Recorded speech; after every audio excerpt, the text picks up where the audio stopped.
I was 25 when the mask finally shattered. The living room hadn't changed in 15 years. Faded floral wallpaper curling at the corners, the ancient ceiling fan that stuttered like a dying heartbeat. Tick-whir, tick-whir. I used to fall asleep to that sound as a kid. Tonight it felt like a clock running out. My mother didn't bother with pleasantries. She dropped a thick manila envelope on the coffee table and smiled the way a cat smiles at a cornered bird. "We used 98% of your trust fund," she announced, voice syrupy with victory. "Arya finally has her condo downtown. You should be proud you could help your sister." Arya lounged on the couch in a silk robe I'd never seen before, legs crossed, sipping from a glass that used to be mine. She examined her new manicure and added, almost kindly, "You're basically broke now, Celine." Surprise. Beside her, my brother Caspian leaned back, arms spread across the sofa, like he owned the air itself. He chuckled low. "Relax. Girls like you don't need assets. You'll always find some landlord willing to take pity." The bulb overhead flickered once, twice, then steadied, as if the house itself was holding its breath. I should have screamed. Should have cried.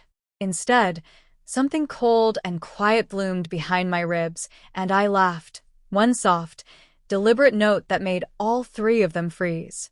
Mom's smile twitched. "What's so funny?" I wiped the corner of my eye like I'd teared up from amusement. "Nothing. I'm just touched. Families sticking together, right?" Arya rolled her eyes. "Don't be dramatic. You never even looked at those statements. We did you a favor. Money burns a hole in your pocket anyway." Caspian snorted. "She's probably calculating how many shifts at the cafe it'll take to buy a new phone." I let the silence stretch, thick as the dust on the bookshelves. Then I reached for the envelope Mom had slid toward me like a winning poker hand. The paper felt warm from her grip. "Show me," I said calmly. Mom lifted her chin, triumphant. "Gladly. Everything's signed, notarized, transferred.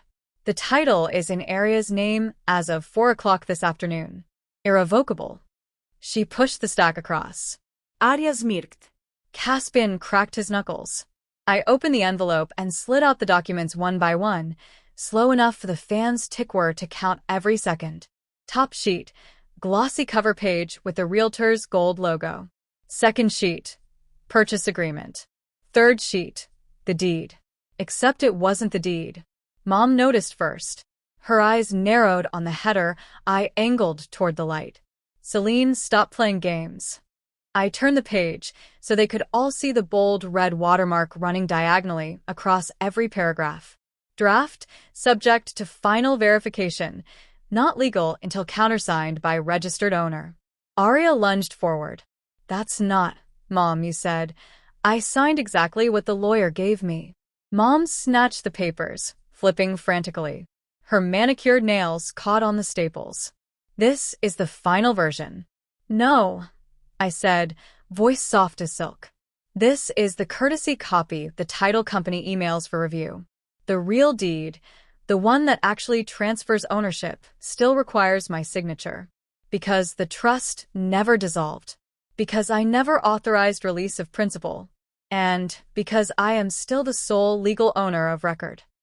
The fan clicked overhead like a gunshot. Caspian stood so fast his knee knocked the coffee table. "You're lying." "Call the escrow officer," I offered, pulling my phone from my pocket and sliding it across the table. "She's expecting you." I asked her to stay late. Arya's face drained of color beneath her contour. "You planned this." "No," I said, standing. The room felt suddenly huge. "I just stopped trusting you 3 years ago when you borrowed my car and totaled it.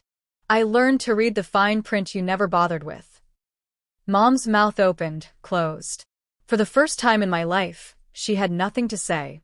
I gathered the fake deed, folded it once, and tucked it back into the envelope. "The condo stays in escrow until I decide what to do with it." Could be tomorrow. Could be never. Either way, the money you spent, already flagged as potential fraud. The bank froze the transaction an hour ago. Caspian took a step toward me. I didn't flinch. "Touch me," I said quietly, And the police report I drafted this morning gets filed with the video footage from the nanny cam you never knew I reinstalled. The fan kept ticking. Somewhere in the walls, the old house creaked like it was exhaling 25 years of secrets. I walked to the doorway, paused, and looked back at the 3 people who'd spent my entire life teaching me I was nothing.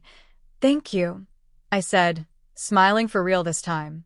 "You just reminded me exactly how much I'm worth." Then I left them in the stuttering light, the envelope of their defeat tucked under my arm, and closed the door softly behind me. The fan kept clicking long after I was gone, like a countdown that had finally reached 0.